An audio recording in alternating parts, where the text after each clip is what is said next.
Good morning to all. Please subscribe the channel and press the bell icon for more video updates. Today is 15 January of 2021 and it's a Friday today.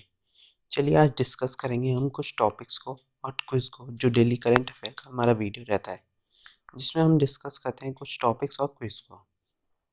तो ये जो video है ये पूरा ही UPSC exams, UPPSC, कोई भी exam जहाँ पे करंट अफेयर एक टॉपिक रहता है उस एग्ज़ाम्स के प्रिपरेशन के लिए बहुत हेल्पफुल हो सकता है।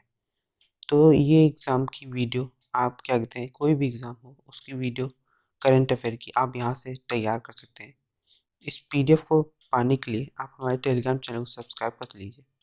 क्वेश्चन आर 247 जिसकी लिंक डिस्क्रिप्शन पे दी हुई है, जहाँ से आप उसे सब्सक्राइब कर सकते हैं इसकी पीडीएफ पाने के लिए।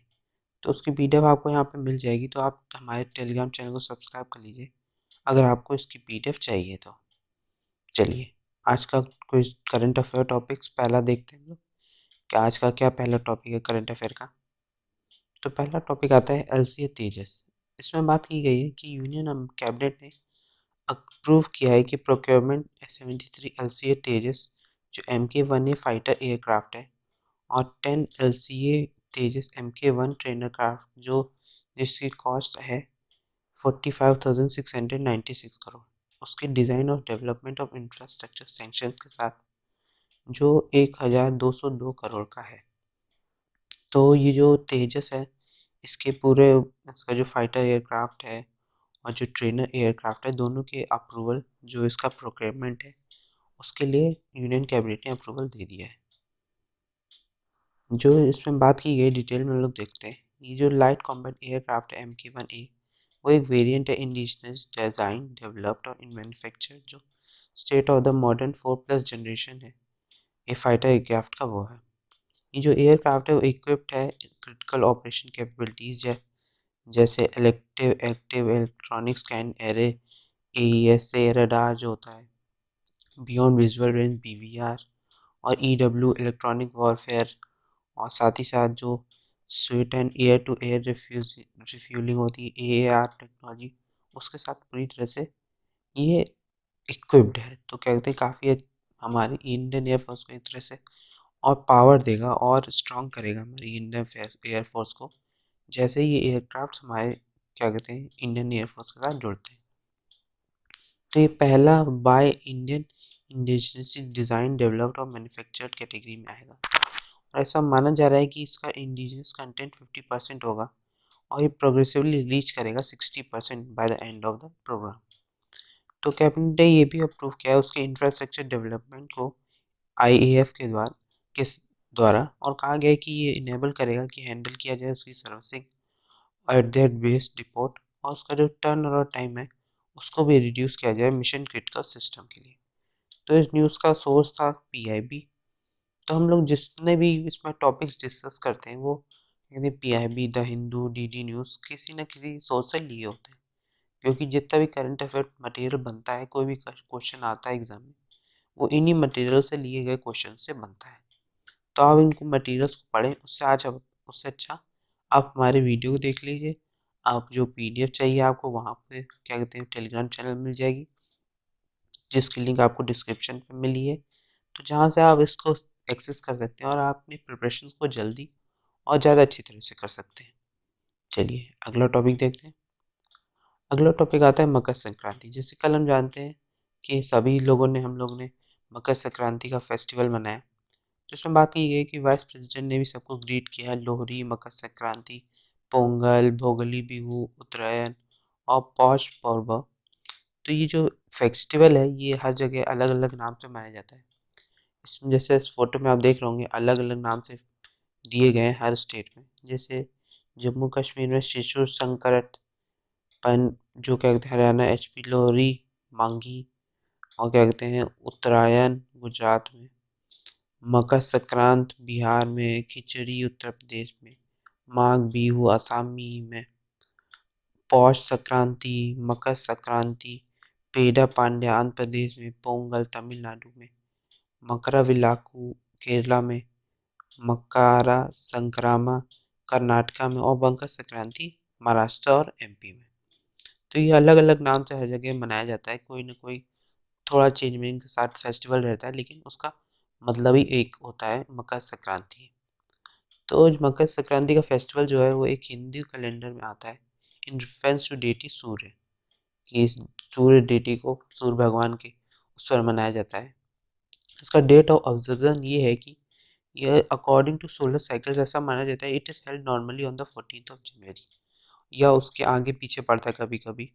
तो ये इसमें कई रीजनल सेलिब्रेशंस आते हैं for even 4 days and very a lot in the rituals, कि इसमें कई 4 दिन का त्यौहार होता है और उसके कई रिचुअल्स हैं जो कई दिन तक चलते हैं। इसमें इसमें जो इसका सिग्निफिकेंस है, इसका फर्स्ट जो होता है सन ट्रांजिट का, वो मकरा कैप्रिकॉर्न, वो मार्क करता है मंथ का एंड और with the winter solstice and start of longer days, की ठंडी का एंड मानते हैं और कहा जाता है कि अब बड़े दिन शुरू हो गए। दूसरा आता है कि इसके साथ ही साथ एंड होते हैं inauspicious phase of the preceding month, जिसे पॉश कहते हैं, वो भी एंड होता है अभी। और फिर तीसरा होता है beginning at the end of the chilling winter, कि चिलिंग विंटर का भी एंड होगा, कि अब जो ठंडी है वो कम पड़ेगी, ऐसा कहा जाता है। चौथा है कि होता है कि occasion to celebrate the hard work of millions of our farmers, की तरह से एक ओकेजन होता है जिसमें हम सेलिब्रेट करते हैं फार्मर्स की जो उनका हार्ड वर्क होता है उसको, और जो जितने भी लोग हैं कंट्री में उनके हार्ड वर्क को हम लोग इसमें सेलिब्रेट करते हैं। एक तरह से ये हार्वेस्ट फेस्टिवल भी मनाया जाता है। चलिए अगला टॉपिक देखते हैं। ये इसका सोर्स था पीआईबी। चलिए अगला टॉपिक देखते हैं। अगला टॉपिक आता है आईसीटी ग्रैंड चैलेंज, जो development of smart water supply measurement और मॉनिटरिंग सिस्टम के लिए दिया गया है, जो काफ़ी अच्छा है। इसमें बात की गई नेशनल जल जीवन मिशन जो है, जो department of drinking water and sanitation, ministry of जल शक्ति के पार्टनरशिप के साथ ministry of electronics and information technology ने लॉन्च किया एक आईसीटी ग्रैंड चैनल, जो development of smart water supply management and monitoring system को क्या कहते हैं, उसकी डेवलपमेंट के लिए से इस चैनल को चैलेंज को लाया गया है 15 सितंबर 2020 को। तो उसको डिटेल में देखते हैं। जल जीवन मिशन जो था वो एक यूज़र एजेंसी थी ग्रैंड चैलेंज और सीडीएसी की, और एक तरह से इम्प्लीमेंटेशन एजेंसी भी थी जो प्रोवाइड करती थी टेक्निकल सपोर्ट इस तरह के चैलेंज को। टोटल 218 एप्लीकेशन रिसीव हुए थे कई सेक्टर से, जैसे एलएलपी कंपनीज, इंडिया टेक्स का स्टार्टअप और इंडिविजुअली लोगों ने भी सेंड किया था इस आईसीटी ग्रैंड चैनल में, जो अनाउंस किया गया था 20 नवंबर 2020 को, जो रिकमेंडेशन ऑफ द ज्यूरी के साथ। 10 एप्लीकेंट जो थे वो सिलेक्ट किए गए थे जो प्रोटोटाइप स्टेज के लिए, और हर किसी को क्या कहते हैं 7.5 लाख का सपोर्ट दिया गया था। करंट जो प्रोटोटाइप्स हैं उसको डेवलप किए जा रहे हैं which are going to be evacuated during the last week of January, कि जो जनवरी 2021 के लास्ट वीक में ये जो इसके प्रोजेक्ट्स हैं वो डेवलप किए जाएंगे उसके प्रोटोटाइप्स। एक वाटर टेस्ट बेड बनाया जाएगा सीएडीएसी बेंगलोर इलेक्ट्रॉनिक सिटी कैंपस में इसके इवैक्यूएशन के इवैल्यूएशंस के लिए, कि कैसे ये सारे प्रोजेक्ट चल रहे हैं जो कहा गया था वो प्रोटोटाइप पता चल रहा है कि नहीं, उसके बारे में पूरा बात की जाएगी। जल जीवन मिशन, इसका इम्पोर्टेंट इन्फो ये है कि जल जीवन मिशन जो है वो एक तरह से फ्लैगशिप प्रोग्राम है यूनियन गवर्नमेंट का, जो एम करता है tap water connection to every rural house, की हर घर में 2024 तक वाटर कनेक्शन हो, ऐसा गवर्नमेंट का कहना है। तो उसके लिए जल जीवन मिशन शुरू किया गया था। ये अनाउंस किया गया था प्राइम मिनिस्टर के द्वारा 15 अगस्त 2019 को ही, और ये एक तरह से मिनिस्ट्री ने ऐसा माना जाता है कि 3.13 करोड़ हाउस होल्ड में कनेक्शन दे दिया है रूरल एरियाज में। तो इस सोर्स का जो सोर्स था इस न्यूज़ का वो था डीडी न्यूज़। चलिए अगला टॉपिक देखते हैं। अगला टॉपिक आता है कोलैब कैट। इसमें बात की गई नेशनल इंफॉर्मेटिक सेंटर जो है MEITY, वो सीबीएसई के साथ मिलके एक चाहे लॉन्च किया उसने कोलैब कैट सॉफ्टवेयर को। ये काफ़ी इंपॉर्टेंट सॉफ्टवेयर है, इसके बारे में हम लोग जानकारी कर लेते हैं।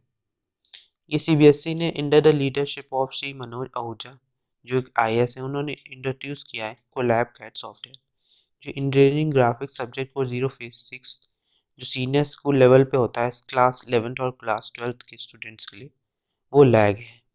ये जो कोलैब कैट सॉफ्टवेयर होगा वो एक तरह से प्रैक्टिकल असाइनमेंट्स होंगे उसको करने के लिए होगा, जो सब्जेक्ट्स करिकुलम के लिए दिए जाते हैं। 3D डिज़ाइंस या 2D ड्राइंग्स होते हैं उनको उसमें बनाने के लिए। Student from about 140 plus schools across the country जो होते हैं, और स्कूल जो है मिडल ईस्ट में, जो ऐसा माना जा रहा है कि वहाँ पे वो एक तरह से उनको एक्सेस होगा इस सॉफ्टवेयर का, जो प्रैक्टिकल प्रोजेक्ट्स या कॉन्सेप्ट्स को अंडरस्टैंड करने के लिए इंजीनियरिंग ग्राफिक्स के उसको यूज़ कर सकते हैं। चलिए, इस टॉपिक का जो सोर्स था वो था पीआईबी। चलिए अगली टॉपिक देखते हैं।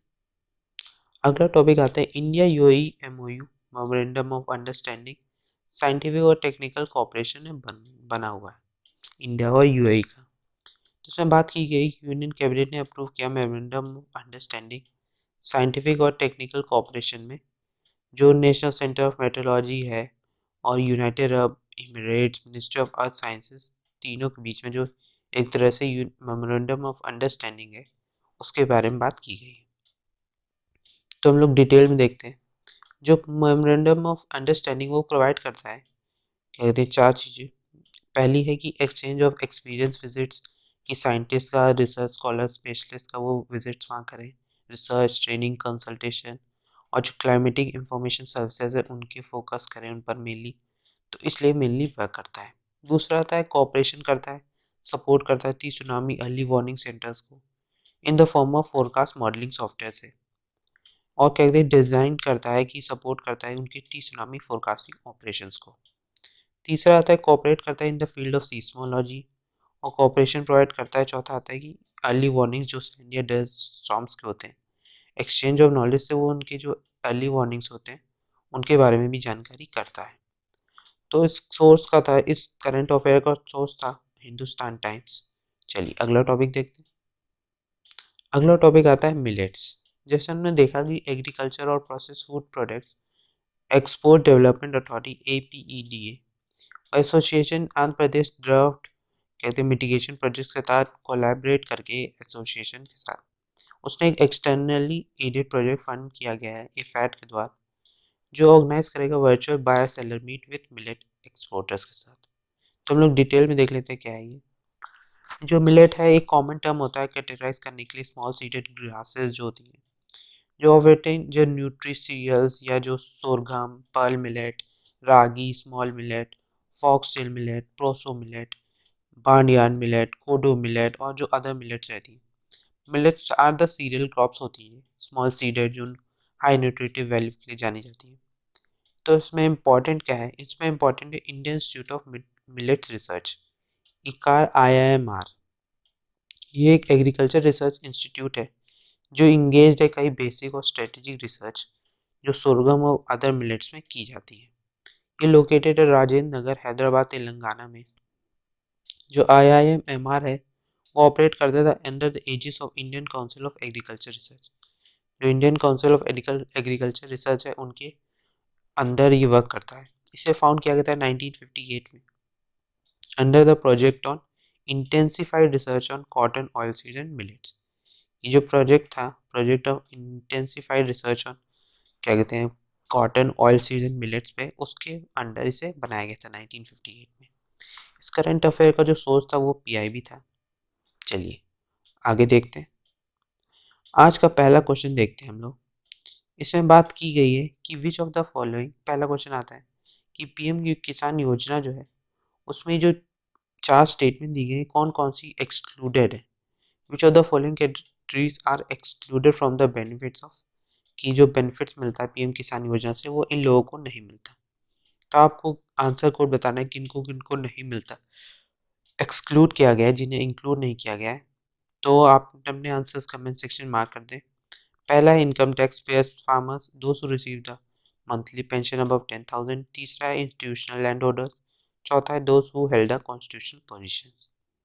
तो इसका आंसर ऑप्शन डी है, 1 2 3 4, तीन चारों जो दी गए वो उनको पीएम किसान योजना के तहत बेनिफिट्स नहीं मिलते।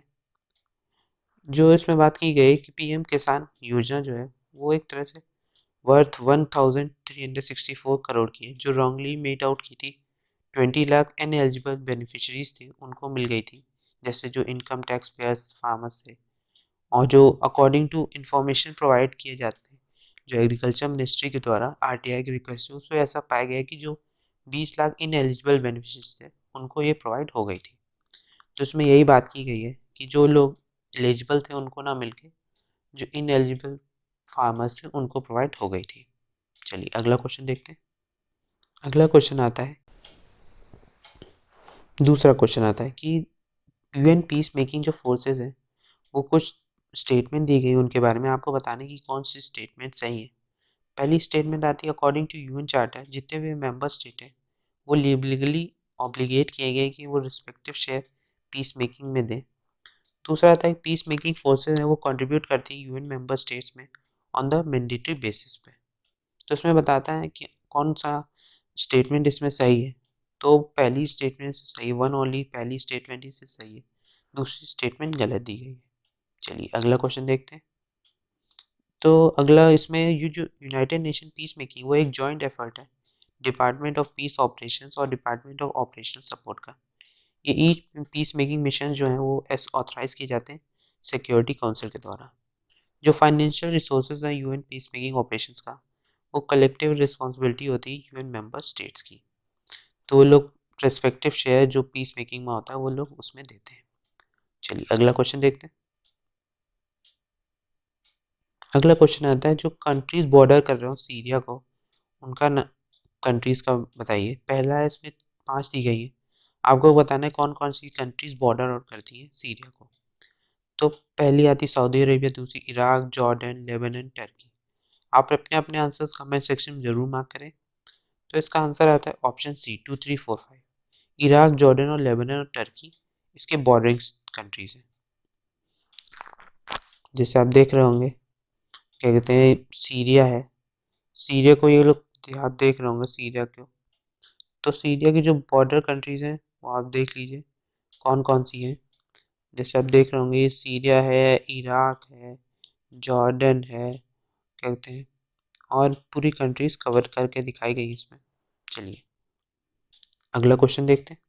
अगला क्वेश्चन आता है कि इंडिया का जो एवरेज टैरिफ है वो इंक्रीज किया है 14.3% in financial year 21 from 13% in financial year 15 से, with countries policy maker frequently using trade policy measures. ये जो ट्रेड पॉलिसी मेजर्स यूज और किए जा रहे हैं वो किस लिए यूज़ किए जा रहे हैं। तो आपको बताना है कमेंट सेक्शन में कि आपका आंसर क्या है। तो इसका answer option c, both a and b, जो इनकरेज करे डोमेस्टिक प्रोडक्शन को और कर्ब करे इन्फ्लेशन को।